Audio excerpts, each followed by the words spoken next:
Treatment எடுத்துன்னுக்கிறேன். முன்னாடி முடி கொட்டுற மாதிரி இருந்தது, முடி கொட்டினே இருந்தது. எல்லாத்துலேயும் விசாரித்தேன் முடிக்காக.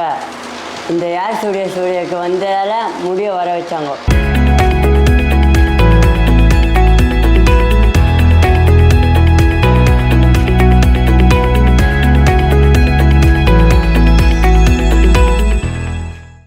சிவா, உங்களுக்கு வந்து நம்ம சென்னை ஹாஸ்பிட்டல் கிளினிக் யார் சொல்லி விட்டது?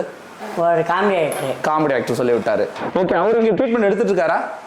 எடுத்துருந்தாரு. இப்போ முடி நிறைய வந்துச்சு. நிறைய வந்துருச்சு அவருக்கு. ரைட்டு. சொட்டையாக இருந்தது. இப்போதான் முடி வளருது. கொஞ்சமாக ஊசி ஊற்றி லைட்டாக வர வச்சாங்க. ஹாஸ்பிட்டலில் டாக்டருங்க நர்ஸம்மா எல்லாரும் பார்த்து ஊசி ஊற்றி வர வச்சாங்க. Chennai air studio clinic. சொட்டையாக இருந்தாலும் முடி இருந்தாலும் உனக்கு வளர வைப்பாங்க கன்ஃபார்மே. நீங்கள் பாருங்கள், என் முடியும் அது மாதிரி தான் வர வச்சாங்க. நீங்களே இப்படி வச்சா வரமாட்டுது.